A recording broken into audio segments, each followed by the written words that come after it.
ስቡር ልቢ ኣብ ሓቀኛ ዛንታ ዝተመርኮሰት ደራሲ ሃብተማርያም ገብረወልድ ስቡር ልቢ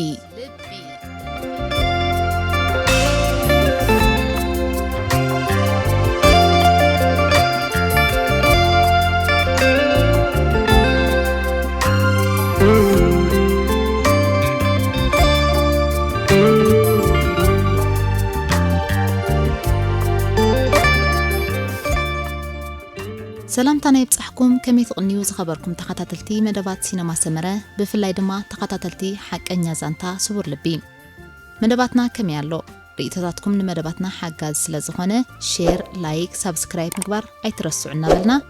ንሎሙን ራብዓይ ክፋል ዛንታ ስቡር ልቢ ሒዝናልኩም ቀሪብና ኣሎና ኣብ ዝሓለፈ ሳልሳይ ክፋል ዛንታ ስቡር ልቢ ርግኣት መልሲ ናይታ ፈላሚት ፍቕራዊ ደብዳቤ ከም ሰደደትሉን ዓርኪ ከም ዘለዋ ከም ዝነገረቶን ንሱውን መልሲ ከም ሰደደላን ብድሕርዚ ንዕረፍቲ ናብ ኣስመራ ከም ዝመፀን ምስ ርግኣት ድማ ኣብ ገዛ ሮቤል ከም ዝተረኸቡን ድሮ ናብ ሳዋ ኣብ ዝመለሰሉ እዋን ድማ ናብ ገዛኦም መፅዩ ከም ዝተፋነዋን ገለ ሰዓታት ምስ ሓለፈ ግን ርግኣት ንስድራኣ ኣብ መደቀሲኣ ከም ዘይጸንሐቶምን ተኸታቲልና ነርና ራብዓይ ክፋል ሓቀኛ ዛንታ ስቡር ልቢ ይቕጽል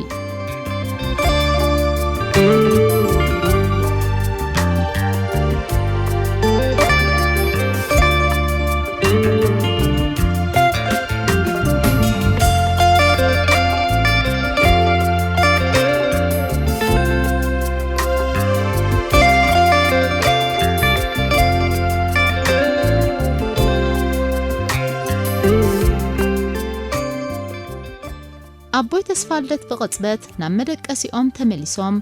ንበዓልቲ ቤቶም ቀስቀስወን ይህንቱም ድሓንዲኹም እንታይ ክንድሕን ርግኣት ኣብ ዓራታ የላን ኣሰንበድወን በተጊለን ተንስኣ ተተሓሒዞም ከረጋግጹ ኣብ መደቀሲ ደቆም ኣተው ኣዜብ ኣብ ዓራታ ጸንሐት ኣዜብ ጓለይ ሓፍትኸኸ ወይዘሮ ደመት ንጓለን ሓቲተን እንድዒ የላ እንድያ أنا دا أخذ شيء دجاز وقت مسيلوني بلد حوس 7 جيجا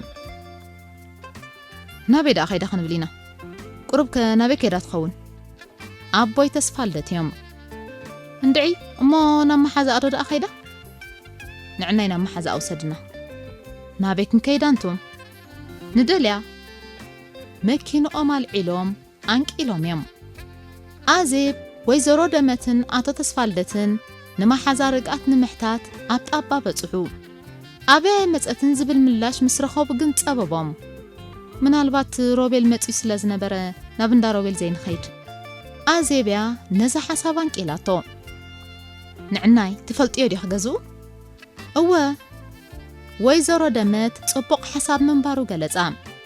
أتو تسفالدتون كبلو أيدلين نمبر قالهم قداي فقري هو صاخم زنبرس أيطفؤمن أزيب نولدا مريحة نبتب حبريتات تفلطو غزا روبيل أبا شاول أبلو قديما كاب مكينا زوردت أزيب بمعدو نحفتا رأيتا كدان ليت جيرام الشبطة جوغنن كتبلون أبا أرأيوا وي أنو قالي حميما قديا دما بلو رؤسمنا نغنقو رقات حفتي دحان ديخي انتك تقبر متيخي حاتيتات تأزيب قرب مسبلتا حقوف هبيلام أي وقح عندي مس وقح خفان وكألي نيرن روبيل بلت جنا أيدك أسهي من كحكوينا نيرام أتو تسفالدت أي حاقوس أي قوهو خونو نعنا بالي صباح ترخبيو صدرخ الشغل كزاوالي دحر مبال دما كونتاتا ترديو نام مكينو توا 4 يوم دما ناب قزقهم تملسو أتو تسفالدت كاب تعمق دقاسهم بمدول ساعتهم زتنسو كهتفتفهم زحادره أقريموهم بس ما أنبوال ديلهم دقامهم قبرو نتصبحو رقاقات نروبيل كتفانو قح كاب قزاوتت بدروز قبرتو أعللتو بخونتاتا بزح تقرمن سقن تانيحهم أبت مشهد كدم مفللايهم نزنبر زكيرهم دما حيدتا واقعو أنا دا أبوهم سكفتني مرة يتشقريره بخزي متخو خمانيله እንቋ ዓባ መጽኻ ብርሃን ገጽ ከርኢ እኮ ሓዲረ ይኣምነልኒ ረጋእተይ ስምዕ እንዶ ኣዜብ ደኣ ብዛዕባና እንታይ ዶ ትፈልጥ እያ ይሄ ደኣኹም ኢልካ ዋ ኣብቲ ኣፍ ደገዶ ምስ በልናስ ግልብጥ ኢላ ኸይዳ ኖ ምናልባት ጠርጢራ ትኸውን እምበር ኣነስ ኣይዕለልኳን ተመኛትለይ ከዓ ትኸውን በል ረጋእተይ ክዲብ ናይ መወዳእታ ኣውቶቡስ እያ እዚኣ መጽናዕቲ ዘለካ ኣንስኺ ኣይትሕመቒ ነቶም ኣብ መኪና ኸዲቡ ሳንጣታቶም ዝሰቕሉ ዝነበሩ ዓርኽቱ ምስ ረኣየ ከፋነዋ ወሲኑ እንተ ተጸኒዕለይሲ ክፍትኔ ከምኡ ትበል ረጋእተይ ከምዚ ትማለ ዝገበርክየ ድማ ልብኺ ተጥፊ ኣነ ከምቲ ትፈትውኒ ፈትወኪ ኣታ ሮቤለይ ሎሚ ትረፍ እንዶ ጽባሕ ትርክቦም ኣብ እዝኑ ልግቢላ ብሕሹኽታ ተዛረበቶ ምደለኹ ግን ገዛና ይሕድሩንን እዮም ክምስ ድሕሪ ምባል ምሳይ ተሓድር ናይ ብሓቂ እዋ ክሳብ ዝማታ ጌራቶ ግዳ ብስምዒት ተደፋፊኡ ክገብረውን ንሓደ ደቂቕ ወሰነ ሕስብ መሰበለ ግን ስምዒታዊ ሓሳባት ጥራይ ከም ዘይኮነ ተገንዘበሞ ቻው ረጋእተይ ገና ብዝኸለኹ ኸማን ክናፍቐክ ጀሚረ ብምባል ተፋነዋ እቱ ምስ በልካ ጽሓፈለይ ሕራይ ኣብ ግንባራ ሰዓማ ሳንጥኡ ተሓንጊጡ ድማ ኣብታ መኪና ደየበ ሮቤልን ብጾቱን ዝተሰቕልዋ መኪና ንጉዕዞ ኣስመራ ሳዋ ተተሓሒዛቶ ርግኣት ድማ እታ መኪና ካብ ገጻ ክሳብ ትኽወል ተመልከተታ ሳዋ ኣጋምሸት ኣትዮም መስዕረፍ እምበኣር ሮቤል ብርዕን ወረቐትን ሓዘ ብመጀመርታ ጸጋ እግዚኣብሔር ምሳና ይኹን ፈለማ ዝስራዕ ጥዕና እሞ ርግኣተይ ጥዕናኺ ኸመይ ኣለኺ ካብ ዝኾነ ይኹን ሰብ ኣብ ልዕለኺ ዘለና ፍቕትን ፍቕርን ተቐበሊ ብኣይ ወገን ምስ እተሓቲ ብዘይካት ንምርኣይ ዘብህክ ብርሃን ገጽኪ ክብርን ምስጋናን ነቲ ሰማያዊ ኣቦ ይኹን ጽቡቕ ኣለኹ ርግኣተይ እታ ዝተፈላለናላ ሰዓት ክዝክር ከለኹ ሓቦጭቦጭ ይብለኒ ኣብቲ ክንድኡ ሰብ ሕቑፍ ኣቢለ ክስዕመኪ ኣይምጸላእኩን ግና ናይ ሰብ ነገር ኣሰኪፍኒ ርግኣተይ ኣነ ቃልካ ኸኽብር ምስ ነፍሰይ ዝኣተኽዎ ምብጻዕ ኣለኒ ሓውኺ ክኸውን ዋላ ዘፍቅረክ እንተኾንኩ ንስኽ ግን ዝወሰንኩ ኮይኑ ስለ ዝተሰማዓንን ዝኣመንኩን ክውስን ተገዲደ እየ ሓደ ነገር ዝብለክ ድማ ምስተዓርክኺ ድሃየት ትጠፋፍኡ ብዝከኣለክ መጠን ረኸብዮ ኣነ እውን ንኸረኽበኩም ክጽዕረ እምበኣር ነዛ ንዓኸ ዘይትበቅዕ ምስ ዶሮ ናይ ዝጽሕፋ ዘለኹ ደብዳቤ ከም ዓባይ ሕሰብ እያ ደጊም ኣሕዋቲና ንመንገድታትና ድማ ኣምላኽ ይምርሓዮ ንኹሎም ገዛ ምዉቕ ሰላምታ ጽሕልዮ ብዝያዳ ድማ ንኣዜባ ኣብ ቀጻሊ የራኽበና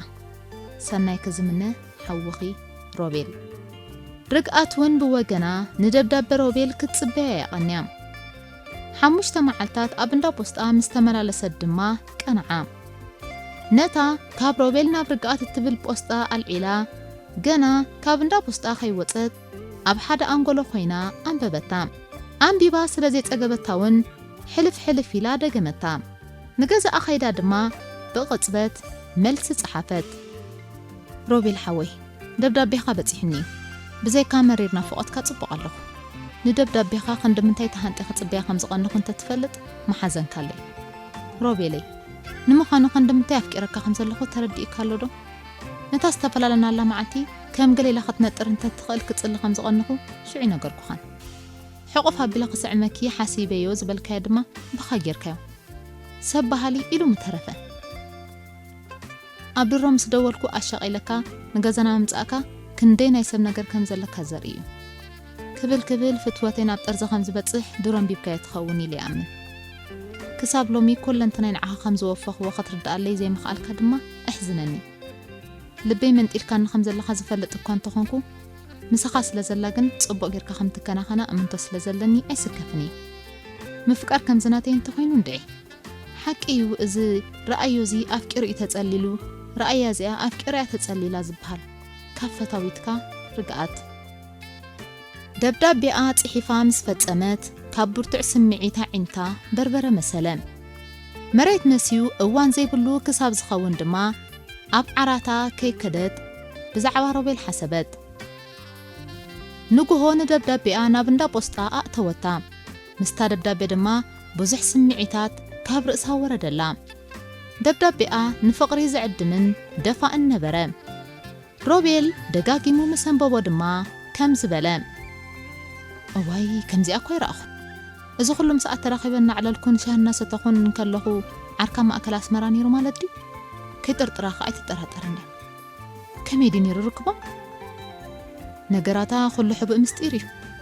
ዝያዳ በኣካል ክትሪአን ከለኻ ኸም ዓይነት ሰበልካ ክትወንጅላ ገበን ኮይኑ ዝስማዓካ ካብ ትምህርታን ላይብራሪ ካብ ላይብራሪ ንገዛ ኣንበር ግዜኣ ንኻልእ ተወፊያ ኢልካ ክትዛረብ ነፍስኻ ይገብረልካኒ ኣዋልድ ምስጢራውያን እየን ማለት ድዩ ዘይውዳእ ምስጢር ኮይኑ ተሰምዖ ከይጸልመተ ኣይወግሕኒ ድማ በለ ሮቤል ነታ ካብ ኢዱ ዘይፈለያ ደብዳቤ ኣይጸገባን ደጋገማ ወይ ጉድ እንታይ ይበሃል ዝኸ ወዲ ሰባ መዋጥር ፍቕሪ ኣትዩ ናብ ዘብሎ ክጠፍኦ እንከሎ እቲ ዝኸፍአ እዩ እንታይ ክትገብር ኢልካ ወሪድዋ ብጣዕሚ ዘሕዝን ነገር በቕባቕነቱ ኣብ ልዕሊኣ ዳግማይ ክፈትዋ ዝደፋፍኦ ኮይኑ ይሰኣለካ ከምዚ ዘላቶ ክትቅጽል ወይ ሕማቕ ክትረክብ ኣየፍቅድን ሽግራ ክፈትሓላ ይደሊ እሞ መሊሱ ካልእ ጸገማት ከየምጽእ ከዓ ይጠራጠር መፍትሒን ተረኸብ ኩሉ ብምባል እቲ ዝመጽኦ ዝነበረ ደብዳቤ ንሓደ ካብ ዕርኽቱ የርእዮ ነበረ መማህርቱ ንኹሉ ኣንቢቡ እዚ ደኣ እሞ እንታይ ጸገም ኣለዋ እንታይ ኮንከሞ ዘይትሕዛ ድማ በሎ ስምዓኒ ኽብራብ ኣነ ስለ ጸልኣዊ እውን ስለ ዝበደለትኒ ኢለ ይኮንኩን ሕጁን ብጣዕሚ እየ ዝፈትዋ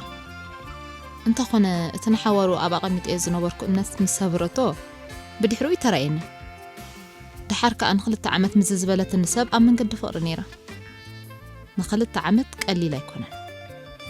ኣብዚ ውሽጢ እዚ ክንድዚ ዝኣክል ግዜ ከመይ ዝበለኻ በእምሮኣ ዘይሕካኽ ፍቕሪ ኣሕሊፋ ክትከውን ትኽእል እያ ስለዚ ንቐጸል ኣጸጋሚ እዩ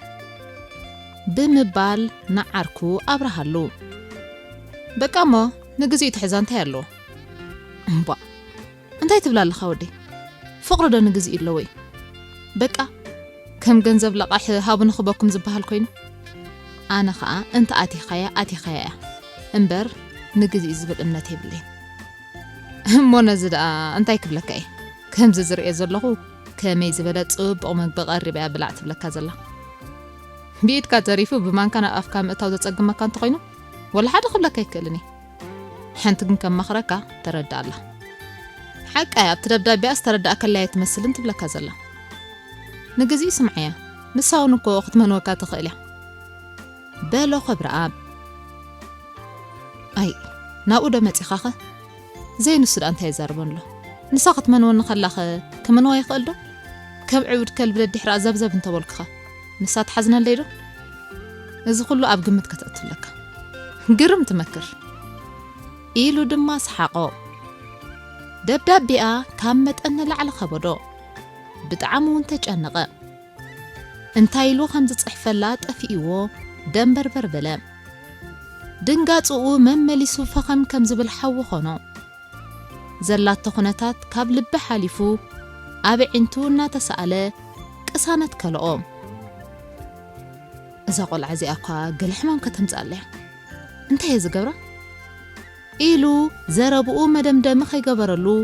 ሰዓታት ትምህርቱ ስለ ዝኣኸለ ከም ሰቡ ክቀራረብ ነታ ደብዳቤ ኣብ ማእከል ጥራውስቱ ኣእተዋ ምቅራቡ ወዲኡ ምስ ብጾቱ ብዛዕባ ትምህርቲ እናዕለሉ ተበገሱ ሮቤል ግን ኣብ ካልእ ሓሳባት ይኣቱ ብምንባሩ ነቲ ብጾቱ ዝብልዎ ዝነበሩ ጠቐምቲ ነጥብታት እናቆራረጸ እዩ ዝከታተሎም ዝነበረ ምስቲ ዝነበረ ብርቱዕ ሙቐት ጸኒሕካ ትኽልካ ንኽፍለ ክትኣቱ ኣይከኣልን እዩ ንቁሩብ ደቃይቕ ኣብቲ ኣፍ ደገ ክፍልኻ ድሕሪ ምዕራፊኻ ተመሊስካ ተኣቱ እንተኾነ ምስቲ ኣብ ካልእ ሓሳብ ጥሒልዎ ዝነበረ ከይተረድኦ ትኺሉ ናብ ክፍሊ ድሕሪ ምእታው ነታ ደብዳቤ ኣውፂኡ ከም እንደገና አንበባ ዘምጽኣቶ ለውጢ ግን ኣይነበረን መምሃራን ዝኣትውሉ ሰዓት ኣኺሉ ኣብ ከክፍሎም ኣተው ተማሃሮውን ነቲ ክፍሊ መልእዎ መምሃራንን ተማሃሮን ዘመስግንዎ ንፉዕ ተማሃራ እዩ ኣብ ዝቐረበ እዋናት ከምዛ ዓይነት ደብዳቤታት እናተጻሕፈ ሞኽ ካብ ዘብልዎ ግን ኣይግድን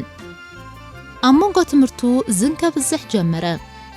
መምህርን ክገልጽ ስእሊ ርግኣት ኣብ ሰሌዳ ክሰኣሎን ንመልክዕ ተፈጥሮኣ ኣጸቢቑ ከስተብህል ሃሂሉ ናብ ሰሌዳ ኣተኪሩ ክጥምትን ከሎ ብተመስጦ ትምህርቱ ዝከታተል ዘሎ እዩ ዝመስለካ።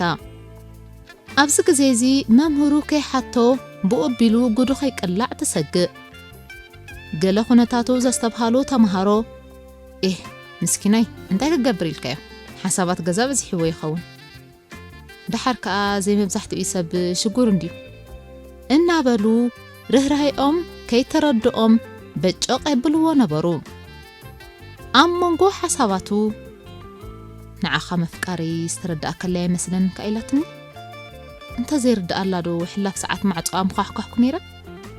ድሓር ከዓ ናይ ብሓቂ ሕጂ ተገንጢላ ይፍቅረካ እየ ትብል ዘላ ወይስ ካብ ሰባት ፍለይቲ ኮይና እያ ንኽልተ ሰባት ብሓንሳብ ከተፍቅር ስለ ዝኽኣለት ካብ ሰባት ዝፈልያ ነገር ክሳብ ሕጂ ኣይተረአየንን። እንታይ ደኣ እሞ ዝኣተወትሉ ቃል ጠሊማ ናባይ ምጉዝጓዛ ንሳ ጥራይ ትሪኦ ዘላ ረብሓ ክህልዋ ስለ ዝኽእል ዶ ይኸውን? እዚኦምን ከምዚኦምን ዝኣመሰሉ ብዙሓት ሓሳባት እናመፁ ካብቲ ዝመሃሮ ዝነበረ ዓይነት ትምህርቲ ፍጹም ኣውፅዎ። ከይተረድኦ ድማ ከምዚ ኢሉ ክሕንጥጥ ጀመረ። ርግኣተይ ገሪምኒ እኮ ጠባይኪ ምስ ጠላማት ከይቆፅረኪ እቲ ትገብርዮን እቲ ትጽሕፍዮ ቃላትን ንኸምኡ ዘተንባህ ኣይኮነን። እንታይ ደኣ ናይ ሕጓ ፍቕሪ መቂሩኪ እንድዒ ምናልባት እምነት ኣጉዲልኩ ከይትኾን ተጠራጢረ ምስ መን ከም ዝሰርዓኪ ኣይፈልጥን። እቲ ምቅያር ሕብሪ ልብኺ ከምዚ ኢለ ከይውስን ዓቐበት ኮይኑኒ ዘይድየብ ዓቐበት ኣብ ከምዚ ነገራት ተጠላቒኺ ማለት ድዩ? እዚ ኩሉ ትምህርቲ ኸነዚ ድዩ? ህይወትክ ስለምንታይ ኣብ መንጎ ክልተ ጓብ ዝጠልጠል ተብል እያ? እታ ዓይንቲ ልቦናኺ ኮማ ኣበር ዘለካ እየ ምስለክኒ እንተ ነቲ ንጹህ ልበይ ግን ኩሉ ግዜ መሰታለለዎ እየ። ምናልባት ጂኦግራፈር ኮይነ ምስጢር ገዛውቲ ክንተ ዝፅሕትሮ እሞ ሰባት ኣኪበ ኩዕታ ካይደ ልበኽ እንተ ዝምርምሮ ኣበየናይ ሰዓትን መዓልትን ሓሳባት ከም ዝተለዋወጠ ብዘይ ወዓል ሕደር ምፈለጥክዎ። ነዚ ኩሉ ዝኸውን ተንኮላዊ ሓይሊ ስለ ዘይብለይ ግን ተገሪመ ስቕ ክብል ይመርፅ። ምኽንያቱ እቲ ብልቢ ዘፍቅር ኣፍቃር ማለት ከምዚ ንስኽ ትገብርዮ ግልብጥን ልውጥን ዝብል ኣመል ስለ ዘይብሉ ንስኽ ስለ ዝበደልክኒ እውን ንዕድለይ ከማርር ሕልና ኣይፍቅደለይን። ንዝብሃገክ ከምዚ ዓይነት ብይን ተብየንኪ ኩርዓት ኣይሰማዓኪ።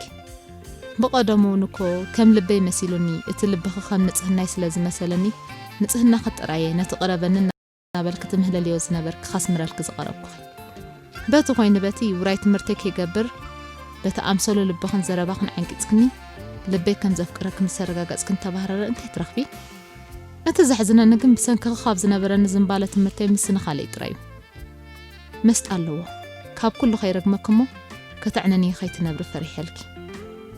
እቲ ተጠማቲ በፅሒ ዝኾነ ተፈጥሮኺ ብልቢ ደንጊፀሉ። ሓሳባቱ ቋሪፁ ነቲ ኸይተረድኦ ክንድዚ ዝኣክል ፅሕፈት ዝፀሓፎ ረኣዮ እሞ እዋይ ብምባል ርእሱ ድነነ።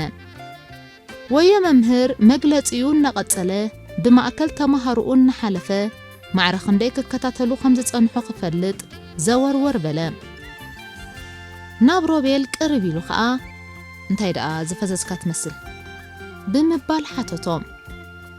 እወ መምህረይ የዒንተይ ነዚ ቀድም ኣቢሉ ዝነፈሰ ነፋስ ኣይሰዓሮን ተነቀፍቲ ኮይነን ሰሓቐት ኢለና ንኻብ ኩሉ ብምባል ኣእምኖም። ብዘይ ገለ ፍረ ፐሬድ ከም ዝተወድአ ተረዲዩ። ከም ዝፅናሕክዎ እንተኾይኑስ ገዛ ምኻድ ሕሸኒ ብምባል ካልአይቲ ፐሬድ ከይተምሃራ ክኸይድ ወሰነ። ሓሚመ ዝብል ምስምስ ኣቕሪቡ ንመውዓሊ ገዝኡ ኣምርሐ። ፍኹስ ዝበለ ክዳውንቲ ወዲዩ ኣብ ዓራቱ ተደርበየ። ምስቲ ዝነበረ ኩነታት ኣየርን ቀጨውጨው ሰውነቱን ረጊኡ ክዕርፍ ኣይከኣለን። ብኸምኡ ከዓ መሬት ዓረቦ። ድሕሪ ድራር ኣብ ዘሎ ግዜ ማለት ከባቢ ሰዓት 9 ፈረቓን ናይታ ዘይተምሃራ ዓይነት ትምህርትን ካልእን ሒዙ ንካፍተርያ ምሸት ዘጽንዓሉ ቦታ ተበገሰ። ቅድሚ መጽናዕቲ ምጅማሩ ነታ ዝነበረ ጽምዋ ክጥቀመላ ኣብ ሓደ ኾርናዕ ናይቲ ካፍተርያ ተኸይጡ መልሲ ክጽሕፈላ ወረቓቕት ትውፅአ።